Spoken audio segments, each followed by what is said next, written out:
Sweeties, how are you doing? Welcome to Cimnanya. If this is your first time of coming across this channel, sweetheart, smash that subscribe button, turn your notifications so you are notified each time I upload. And please give this video a thumb up. I appreciate you all so much, and I'm saying a very big shout out to every one of you for the support you all showing me here with. I am grateful, and you all are super sweet. So this Black Queen actually had an experience, like it was on. Okay, it started on Instagram where they posted a picture of a white woman wearing locks and all that. And she actually made her own contribution to it, saying like, why do they keep doing this and the rest of it? So only for palm-colored people to come, all over all over the comment section, saying so many nasty things about Black people and all that. And guess what? Those comments were not actually taken down, right? Because they were like horrible comments. And when she tried blocking or like removing them, right? Guess what? She couldn't remove them. Like, so it means like it is okay for colored people to bully Black people, but it is not okay for Black people to look for a safe space. I mean, you all already know that. Black voices are being suppressed all over on TikTok. Mostly all social medias. Recently, I found out that I cannot even see most of my favorite content creators on my FYU page. So I have to click to go to their different pages to see what they are up to and all that. Let's get into this video.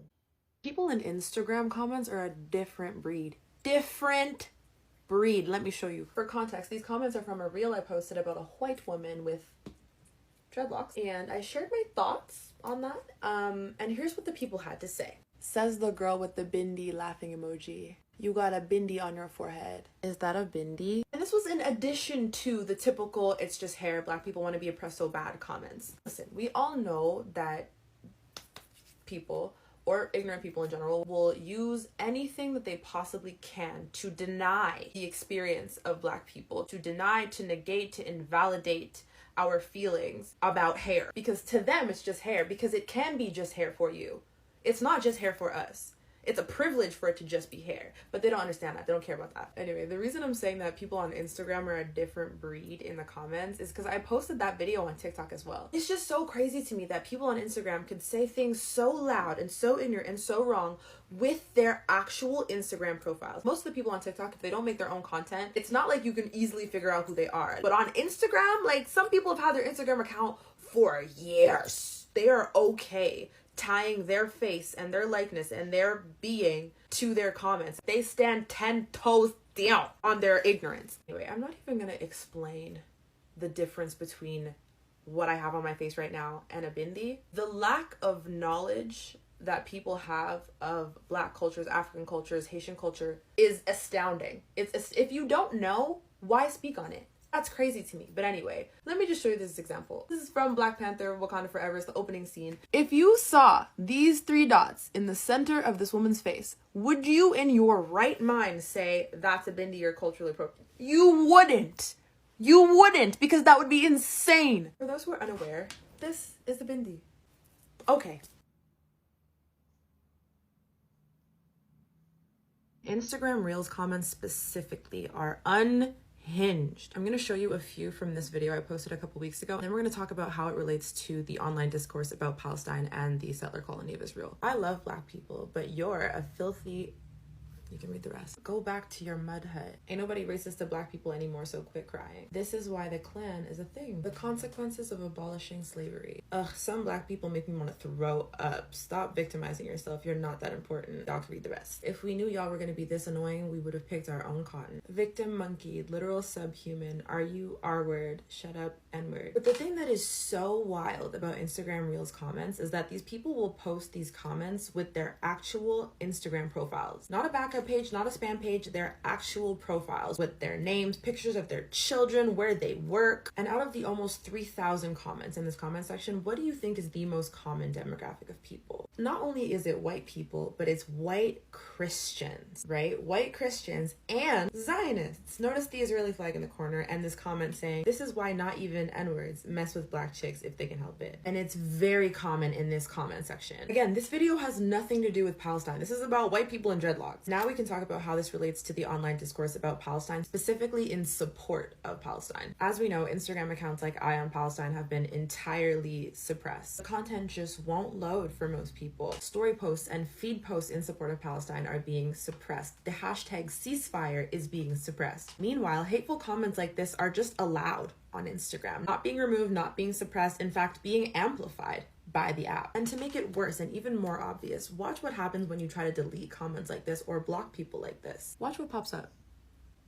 We limit how often you can do certain things on Instagram to protect our community. Am I not part of the community? Do I not deserve protection against overt racism that Instagram doesn't seem to be blocking or deleting? Are Palestinians or people in support of Palestine not part of the community? Do we not deserve to be protected against overt racism? Instagram, you're gonna have to explain that. I want to take a moment to address white people. In the midst of everything happening in the world right now, I feel like y'all haven't been specifically addressed in a while. And I feel like that's my job today. I'm about to say a lot of things that a lot of y'all are not going to want to hear. So if you're not ready for that, just scroll away from now. But if you are interested in hearing this, stay until the end. Firstly, your silence, your complicity, your neutrality is noticed. And I think I really tapped into it this past week when I was noticing almost exclusively people walking around with their little Starbucks coffee, either blissfully unaware of the Starbucks boycotts or just couldn't care less because genocide isn't enough to give up their precious Starbucks coffee. And when it comes to that blissful ignorance, there's levels to it. Like, it's one thing to say that you didn't know the details of what has been happening in Palestine, but to also say, oh my goodness, I had no idea that the US, UK, France, Israel had such a big part to play in this. I didn't know the full extent of these Western powers. Thinking that, saying that also means that you have absolutely no idea what's been happening in Congo, in Sudan, in Haiti. All of this shit is intertwined, especially for those types of Europeans or Americans or Canadians. To not have an understanding of the evil colonial history of your country, of your ancestors, is violent. Straight up is violent. And as someone who creates content about these varying systems of oppression and how they're all intertwined, I see and I hear daily how many of y'all have zero, absolutely zero knowledge on any of this, because y'all have tapped into the full extent of your privilege. You don't have to know this stuff because it doesn't directly affect you. And it's real interesting that so many of y'all are real quick to pull the reverse racism card, having zero understanding of racism system in its entirety. Let me just go back to Haiti for a second, and I'm gonna be real honest because this isn't something that I've shared publicly. As a Haitian, I spent the majority of my life having such a negative perception of Haiti and of Haitian people, because propaganda fucking works. And that shit is passed down from generation to generation to generation to the point where I remember being young and I only ever heard negative things about Haiti and about Haitian people. Haiti, being the first Black independent nation, poses a massive threat to those very same Western powers that everyone's talking about right now. And they have made continuous, intentional efforts to ensure Haiti remains in a state of conflict and chaos, because they couldn't let the world see that a Black independent nation could thrive. That interference is happening to this day. I can't speak for other Haitian people, but the reason I personally haven't been as outspoken about what's happening in Haiti right now is because the resentment I feel toward these very same types of people I've been talking about in this video is to a point where I struggle to have this kind of discussion, especially online, in a healthy and calm way. And to echo what Palestinian people have been saying, especially in the last few weeks, the level of hurt that I feel when I hear someone say, oh my gosh, I had no idea that was happening in Haiti. Oh my God, that's so crazy. I never knew. Or they'll hit you with the, it's Black on Black crime. Haitian people are doing it to themselves. They're fighting each other. That shit, I am telling you, is not something that I feel I can address calmly. And it's not something that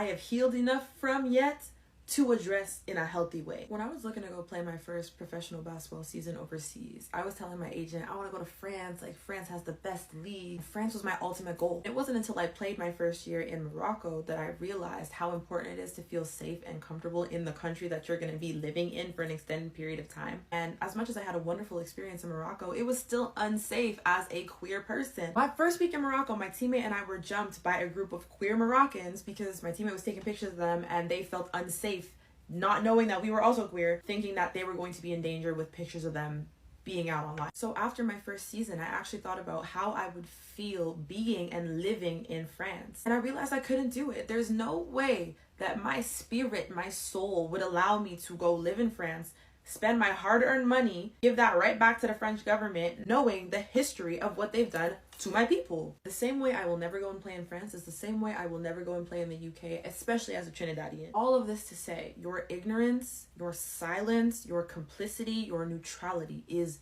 noticed. Do with this information what you will. So this is all I got from this video. I don't even know how I got, like, but then if you notice what is going on all around the world, and all that Black people's content are being suppressed, and when you say something, like, especially online, either like, you are bullying and the rest of it. And like, you saw the video where, like, she was talking about a white woman wearing locks and all that, and why she was saying that they shouldn't wear it. And then they started, like, popular people all came out for her, and then why they were at it. I mean, all their content with all the things they were saying about Black people using the N-word and all that were all up.